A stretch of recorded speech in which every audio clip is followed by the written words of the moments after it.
ഇത് മാസ് മോട്ടോഴ്സിൽ നിന്നാണ് Honda unicorn വണ്ടിയുടെ എൻജിൻ വർക്കുമായി ബന്ധപ്പെട്ട ഒരു വീഡിയോ ആണ് കേട്ടോ. നിലവിൽ ഫുൾ എൻജിൻ വർക്കല്ല, നമുക്ക് ഹാഫ് ഉള്ളൂ. അതിനകത്ത് ഓയിൽ കത്തണ കംപ്ലയിൻ്റ് ആയിട്ടാണ് നമ്മൾ എൻജിൻ്റെ ഭാഗം അഴിച്ചേക്കണേ. ആ സിലിണ്ടർ കിറ്റ് മാറ്റാൻ വേണ്ടിയിട്ട് അഴിച്ചതാണ്. സിലിണ്ടർ നല്ല രീതിയിൽ പുകയുടെ പ്രശ്നം കാണിച്ചിട്ടുണ്ടായിരുന്നു. അതേപോലെ തന്നെ വാൽവ് ഗൈഡൊക്കെ ഓൾറെഡി കംപ്ലയിൻ്റ് ഉണ്ടായിരുന്നു. അപ്പോൾ അത് ക്ലിയർ ചെയ്യാൻ വേണ്ടിയിട്ട് നമ്മൾ അഴിച്ചതാണ് കേട്ടോ. പിന്നെ എൻജിൻ നമ്മളിപ്പോൾ മൊത്തത്തിൽ വണ്ടിമേന്ന് അഴിച്ചതിൻ്റെ കാരണം എന്ന് വെച്ചാൽ നമുക്ക് അതിൻ്റെ സിലിണ്ടർ എൻജിനുമായിട്ട് കണക്ഷൻ വരുന്ന ഈ ബോൾട്ടുകൾ ഉണ്ടല്ലോ, അതിൻ്റെ ഒരെണ്ണത്തിൻ്റെ ത്രെഡ് ഓൾറെഡി കംപ്ലയിൻ്റ് ആവും. അപ്പോൾ അതഴിച്ച് ചെയ്യണ കൂട്ടത്തിൽ കൂടെ അത് രണ്ടും കൂടി ചെയ്തിട്ടുണ്ട്. കാരണം എന്ന് വെച്ചാൽ ഇതല്ലെങ്കിൽ എന്ത് പറ്റുമെന്ന് വെച്ചാൽ നമ്മൾ ഈ ഭാഗം ക്ലിയർ ചെയ്ത് റീസെറ്റ് ചെയ്യുന്ന സമയത്ത് ഇപ്പുറത്തേയും ചെറുതായിട്ടൊരു ബലക്കുറവ് കണ്ടതുകൊണ്ടാണ് നമ്മൾ രണ്ടും ത്രെഡ് ചെയ്തതാണ് കേട്ടോ. ഇത് സെപ്പറേറ്റ് സ്ലീവ് കൊടുത്ത് ത്രെഡ് ചെയ്തെടുത്താനാണ്. അപ്പോഴാണ് നമുക്കത് ക്ലിയർ ആവുള്ളൂ. അതല്ലെങ്കിൽ എന്താ പറ്റുന്നത് വെച്ചാൽ ബാക്കിയതൊക്കെ സെറ്റ് ചെയ്ത് മതി. ഈ സൈഡിൽ നിന്ന് ഒരു ഓയിൽ ലീക്കായിട്ട് ഇങ്ങനെ എപ്പോഴും നനഞ്ഞൊരു ഓയിൽ മയത്തോട് കൂടിയിട്ട് പൊടി പിടിച്ചിങ്ങനെ ഇരിക്കും.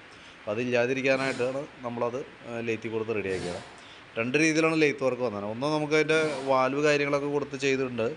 അതിന് പുറമെ നമ്മളിത് ഇവിടെ കാലടിയിൽ കൊണ്ടുപോയിട്ട് ചെയ്തതാണ് ഈ ത്രെഡിൻ്റെ കേസ് കേട്ടോ.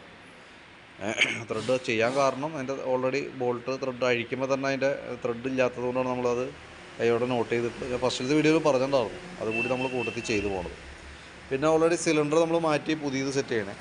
സിലിണ്ടർ ഈ പറഞ്ഞ പോലെ വരുമ്പോൾ വില വരുന്നത് 3284 നമുക്ക് സിലിണ്ടർ കിറ്റ് മാത്രം വരാം.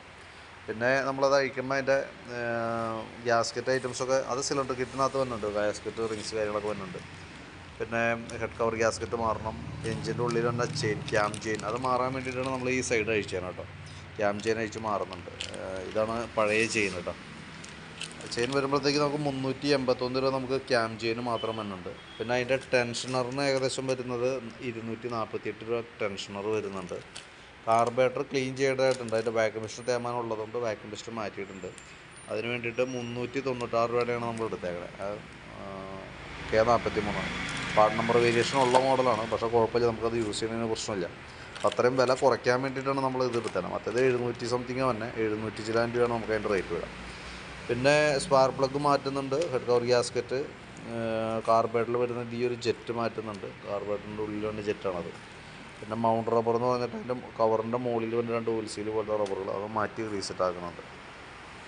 ഇതിൻ്റെ മെയിനായിട്ട് സാധാരണ നമ്മൾ വാൽവൊക്കെ കൊടുത്തു കഴിഞ്ഞാൽ വാൽവ് സീറ്റ് ചെയ്ത് നമുക്ക് റീസെറ്റാക്കി കിട്ടാറാണ് പതിവ്. ഇത് ഓൾറെഡി അതിൻ്റെ ഹെഡ് കംപ്ലയിൻ്റ് ആയിട്ട് നമ്മളത് മാറ്റി വേറെ ഒരു പഴയ ഹെഡ് സ്ക്രാപ്പ് ചെയ്യുന്ന ഒരു പഴയ ഹെഡ് എടുത്ത് റെഡിയാക്കിയിട്ടാണ് ഇപ്പോൾ നമ്മൾ സെറ്റിങ്ങിനായിട്ട് വെച്ചേക്കുന്നത് കേട്ടോ. കാരണം ഈ ഗൈഡ് ഇതിൻ്റെ ഉണ്ടല്ലോ, ഗൈഡ് എന്ന് പറയുന്ന യൂണിറ്റ് ഇതാണ്. അതായത് വാൽവ് ഇതിൻ്റെ ഉള്ളിലേക്കാണ് ഇറങ്ങിപ്പോണേ. അപ്പോൾ ആ ഗൈഡ് ഓൾറെഡി ഇതിനകത്ത് വളരെ ഫ്രീ ആയി പോയേക്കാണ്. നമ്മളിപ്പോൾ വെറുതെ കൈ കൊണ്ട് ഇറക്കി വെച്ചാലും നമ്മൾ ഇറങ്ങി പോകുന്ന കണ്ടീഷനിൽ ഒട്ടും ബലമില്ലാത്ത രീതിയിൽ പോകും. കാരണം അതിൻ്റെ ഉള്ളിലാണ് നല്ല ഹൈ RPM ഈ ഐറ്റം വർക്ക് ചെയ്യുക. അപ്പോൾ നമ്മളിതുമ്പോൾ വേറെ ഒന്നും ചെയ്ത് നമുക്ക് അതുമ്പോൾ ബലപ്പെടുത്തൽ നടക്കില്ല. അത് ഒരു ശാശ്വത പരിഹാരം അല്ലാത്തത് കൊണ്ടാണ് നമ്മൾ വേറൊരു പഴയ ഹെഡ് നമുക്ക് എടുക്കേണ്ടി വന്നേനെ കേട്ടോ. അതിന് ഏകദേശം ഒരു 1000-1500 രൂപ നമുക്ക് ഈ ഹെഡ് കൊടുത്തിട്ടാണ് നമ്മളിപ്പോൾ ഹെഡ് കിട്ടിയത്. അതിന് ശേഷം അതുമ്പോൾ രണ്ട് വാൽവും മാറ്റിയിട്ടുണ്ട്. 2 വാൽവിൻ്റെ ഗൈഡും മാറ്റിയിട്ടാണ് സെറ്റ് ചെയ്ത് കൊടുക്കുന്നത്. സെയിം ഹെഡ് തന്നെയാണ്. അതായത് KSP പാർട്ട് നമ്പർ, അതിൻ്റെ നമ്പർ വന്നത് ഈ കാണുന്ന നമ്പറാണ് കേട്ടോ. അത് തന്നെയാണ് നമ്മളുടെ അതുമ്പോൾ യൂസ് ചെയ്തത് കേട്ടോ. അതിൻ്റെ കളറ് ചെറിയ വ്യത്യാസം ഉണ്ടെന്ന് മാത്രമേ. കാരണം അതിനകത്ത് പഴക്കത്തിൻ്റേതായിട്ടുള്ള ചെറിയൊരു ഇതുണ്ടെന്നല്ലാണ്ട് വേറെ പ്രോബ്ലം ഒന്നുമില്ല. അതങ്ങനെയാണ് നമുക്ക് ചെയ്യാൻ പറ്റുള്ളൂ. കാരണം ഇതിപ്പോൾ ഐറ്റം അല്ലെങ്കിൽ നമ്മൾ പുതിയത് ഓർഡർ കൊടുത്താൽ കിട്ടണതിന് ഒരുപാട് താമസം വരും. ഏകദേശം ഒരു 3000 രൂപ മുകളിൽ റേറ്റും വരും. അപ്പം അതും ഒരു കാരണമാണ് പഴയത് തപ്പാനായിട്ട്, പഴയത് എടുക്കാനായിട്ടും കേട്ടോ. പിന്നെ നമ്മൾ അതിൻ്റെ എൻജിൻ ഓയിലും കൂടി കൂട്ടത്തിൽ കൂടെ മാറ്റി വിടുന്നുണ്ട്. കാരണം എന്താ വെച്ച് കഴിഞ്ഞാൽ ഓയിൽ ഇപ്പോൾ നമുക്കിപ്പോൾ ബാക്കിയത്തെ വർക്ക് കംപ്ലീറ്റ് ചെയ്തതിന് ശേഷം ഓയിൽ പുതിയതാണ് ഫില്ല് ചെയ്യണത്. ഓയിലും ഈ പറഞ്ഞ രീതിയിൽ കമ്പനി ഓയിൽ നമ്മൾ യൂസ് ചെയ്യണം. അതിന് ആദ്യത്തെക്കാലം റേറ്റ് നല്ല രീതിയിൽ വ്യത്യാസം വന്നിട്ടുണ്ട്. 536 രൂപയാണ് ഇപ്പോഴത്തെ നമ്മുടെ റേറ്റ് കേട്ടോ. 536 രൂപയുണ്ട് 1 ലിറ്റർ ഓയിൽ വരുമ്പോഴത്തേക്ക്. അപ്പോൾ ഹോണ്ടയുടെ തന്നെ പ്രോ വേർഷനാണ് നമുക്ക് അതിൻ്റെ ഓയിൽ വന്നത്. അപ്പോൾ ഇത്രയും വർക്കുകൾ നമ്മൾ ചെയ്യണത്. ഞാനപ്പോൾ അത് ഡീറ്റെയിൽ ആയിട്ട് എടുത്ത് കാണിച്ചതിൻ്റെ കാരണം എന്ന് വെച്ചാൽ നമ്മൾ എന്തൊക്കെ വർക്കുകളാണ് നമ്മൾ ചെയ്യണേന്നുള്ളത് എന്തായാലും നിങ്ങൾ അറിഞ്ഞിരിക്കണം. നമ്മൾ പിന്നീടായാലും നമുക്ക് ഈ വീഡിയോ സേവ് ചെയ്ത് വെച്ച് കഴിഞ്ഞാൽ പിന്നീടായാലും നമുക്കത് എന്തൊക്കെ വർക്കാണ് ചെയ്തതെന്നുള്ളത് കൃത്യമായിട്ട് നമുക്ക് അറിയാനൊക്കെ ആയിട്ട് പറ്റും. അതിന് വേണ്ടിയിട്ടാണ്.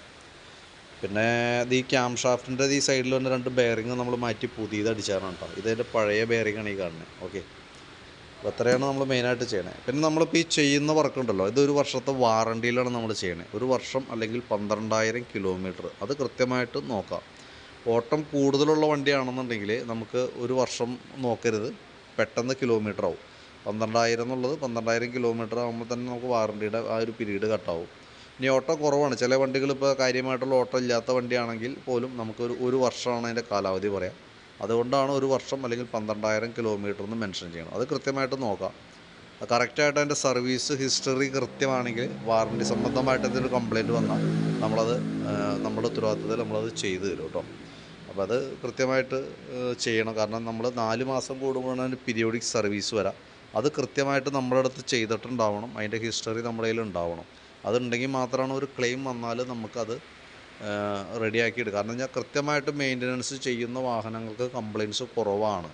അതുകൊണ്ടാണ് നമ്മളങ്ങനെ പറയേണ്ട കേസ്. ഇനി അങ്ങനെ ചെയ്തിട്ടും കംപ്ലയിൻറ്റ് വന്നാൽ അതിന് നമ്മൾ ഉത്തരവാദി എന്നുള്ള രീതിയിലാണ് നമ്മളങ്ങനെ വാറണ്ടി പ്രൊവൈഡ് ചെയ്യുന്നത് കേട്ടോ.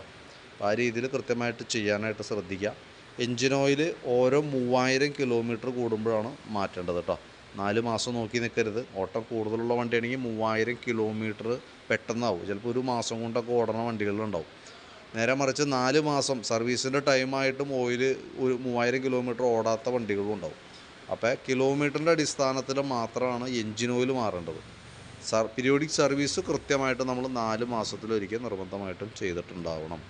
ഇത്രയും കാര്യങ്ങൾ ശ്രദ്ധിക്കുക. അങ്ങനെയാണെങ്കിൽ നമുക്ക് 1 വർഷം വാറണ്ടി നമ്മളതിനകത്ത് പ്രൊവൈഡ് ചെയ്യുന്നുണ്ട്. അതിൻ്റെ ഡീറ്റെയിൽസ് കൃത്യമായിട്ട് ഞാൻ അതിൻ്റെ ബില്ലിൻ്റെ പുറകിൽ തന്നെ എഴുതി തരാം. പിന്നെ നിങ്ങൾ ഈ വീഡിയോ നിങ്ങൾക്ക് സേവ് ചെയ്ത് വയ്ക്കാം. അപ്പോൾ പിന്നീടായാലും നമ്മൾ പറയുന്ന കാര്യങ്ങളിൽ കൃത്യത നിങ്ങൾക്ക് നോക്കി മനസ്സിലാക്കാം. അതും പ്രകാരം നമുക്ക് ചെയ്യാനായിട്ടും പറ്റും കേട്ടോ. അപ്പോൾ ഞാൻ എൻ്റെ വർക്ക് സ്റ്റാർട്ട് ചെയ്യണേക്കാളും മുമ്പ് നമ്മൾ എന്തൊക്കെ വർക്കുകളാണ് വണ്ടിയുമേ ചെയ്യണതെന്ന് നിങ്ങൾക്ക് അറിയാനുള്ള ഒരു അവകാശമുണ്ട്. അപ്പോൾ അതും പ്രകാരമാണ് നമ്മളതിൻ്റെ ഒരു വീഡിയോ തന്നേണത്. ആ വീഡിയോ കൃത്യമായിട്ട് കാണുക. എന്തെങ്കിലും അഭിപ്രായങ്ങളുണ്ടെങ്കിൽ കമൻ്റായിട്ട് പറയാം. പിന്നെ വർക്ക് നമ്മൾ നാളെ വൈകിട്ടത്തേക്ക് സെറ്റ് ആക്കാവുന്ന രീതിയിലാണ് നമ്മളിപ്പോൾ ചെയ്തുകൊണ്ടിരിക്കുന്നത്. എന്തെങ്കിലും വ്യത്യാസങ്ങളുണ്ടെങ്കിൽ ഞാൻ കോൺടാക്റ്റ് ചെയ്യുന്നതാണ് കേട്ടോ. ഓക്കെ.